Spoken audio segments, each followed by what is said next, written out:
semuanya, selamat datang kembali di podcast Pojok Bincang di channel Telsa TV. Sebelumnya perkenalkan, nama aku Sylvia Denistiani dan aku Nisa Nafiah.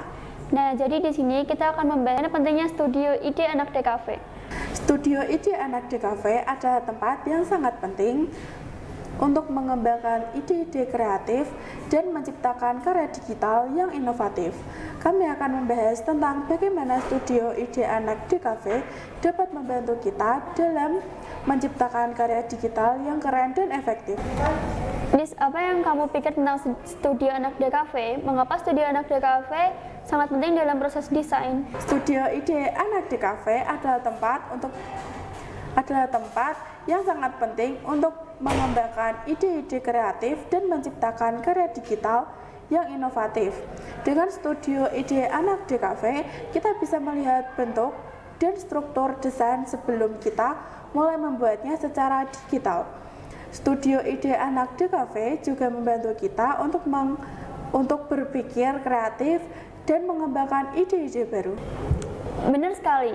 Studio Ide Anak DKV membantu kita untuk memvisualisasikan ide-ide kita dan membuat perubahan yang diperlukan sebelum kita mulai membawa secara digital. Studio Ide Anak DKV juga memungkinkan kita untuk bereksperimen dengan berbagai ide dan konsep desain tanpa harus khawatir tentang kesalahan. Selain itu, Studio Ide Anak DKV juga membantu kita untuk meningkatkan keterampilan desain dan memahami prinsip-prinsip desain yang baik. Dengan Studio Ide Anak DKV, kita bisa menciptakan karya digital yang keren dan efektif. Sekarang, mari kita bahas tentang bagaimana Studio Ide Anak DKV dapat membantu kita dalam menciptakan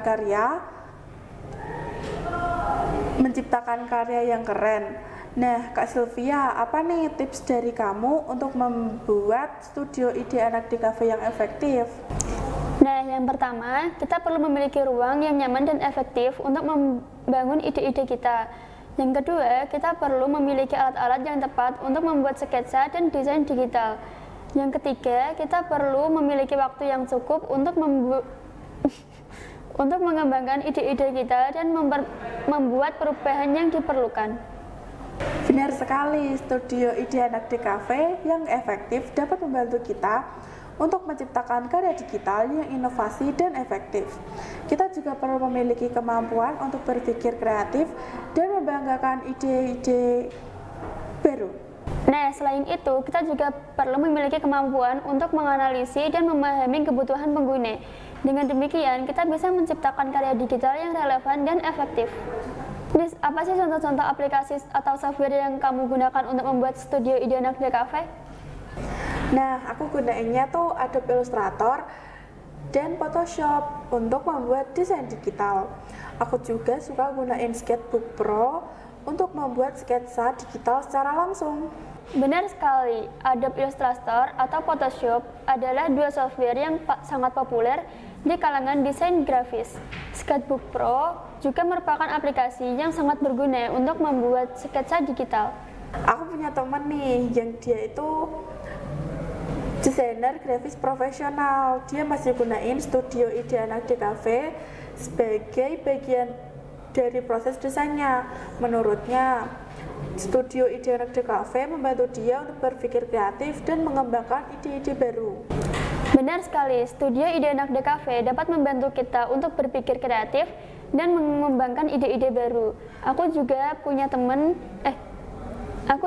punya pengalaman yang sama dalam menggunakan Studio Ide Anak DKV dan menciptakan karya digital yang inovatif. Selain itu, aku juga punya pengalaman nih dalam menggunakan Studio Ide Anak DKV untuk menciptakan karya digital yang relevan dan efektif. Dengan Studio Ide Anak DKV, kita bisa menciptakan karya digital yang keren dan efektif. Desain komunikasi visual adalah bidang yang sangat luas dan dinamis, mencakup berbagai aspek seperti desain grafis, ilustrasi, fotografi, dan lain-lain. Ketika membahas tema Studio Ide Anak DKV, kita memasuki dunia yang penuh dengan kreativitas dan imajinasi. Anak-anak memiliki kemampuan alami untuk berpikir di luar otak dan menciptakan ide-ide segar yang seringkali membawa perspektif baru dalam desain. Kalian mau tahu nggak tema-tema anak DKV yang sering digunakan itu apa? Yang pertama, kreativitas tanpa batas, yaitu anak-anak memiliki imajinasi yang kuat dan tidak terbatas oleh konvensi atau norma yang seringkali membatasi orang dewasa. Mereka melihat dunia dengan mata yang baru dan segar yang bisa menjadi inspirasi dari desainer. Yang kedua, ada pesan yang menghibur dan mendidik. Desain yang ditunjukkan untuk anak-anak yang seringkali memiliki tujuan ganda, menghibur dan mendidik. Ini bisa mencakup buku, bergambar, aplikasi, pembelajaran interaktif, atau bahkan mainan edukatif. Nah, yang ketiga, membangun fondasi kreatif. Dengan mempelajari bagaimana anak-anak berpikir dan berkreasi, kita bisa memahami dasar-dasar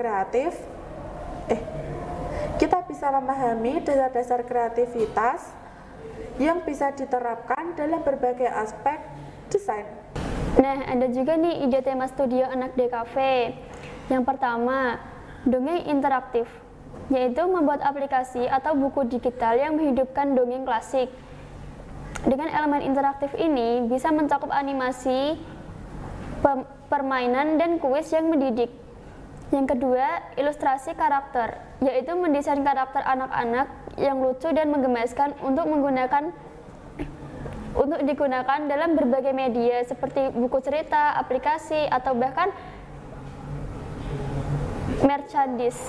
Nah, yang ketiga ada permainan edukatif, yaitu mengembangkan permainan yang tidak hanya menyenangkan tetapi juga mendidik anak-anak tentang berbagai topik seperti matematika, sains, atau bahasa.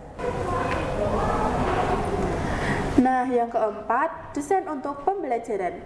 Menciptakan materi pembelajaran visual yang menarik dan efektif untuk anak-anak seperti infografis, poster, atau video edukatif. Nah, yang kelima, kreativitas tanpa batas. Mengadakan workshop atau proyek yang mendorong anak-anak untuk mengekspresikan kreativitas mereka melalui berbagai media seperti menggambar, membuat kolase, atau bahkan coding sederhana. Nah, kesimpulannya nih, tema studio ide anak DKV menawarkan peluang besar untuk mengembangkan kreativitas dan imajinasi. Dengan memahami bagaimana anak-anak berpikir dan berkreasi, kita bisa menciptakan desain yang tidak hanya menarik, tetapi juga mendidik dan menghibur. Melalui berbagai proyek dan ide yang telah dibahas, kita bisa melihat potensi besar dalam menggabungkan desain dengan kebutuhan dan minat anak-anak. Nah, bagaimana menurut kamu? Apakah ada ide-ide lain yang mau kamu tambahkan? Nah, kami tantang kalian untuk berbagi ide-ide kreatif kepada kami nih. Nah, sekian dulu podcast dari kami. Jangan lupa like, comment, subscribe di channel YouTube kami dan sampai jumpa.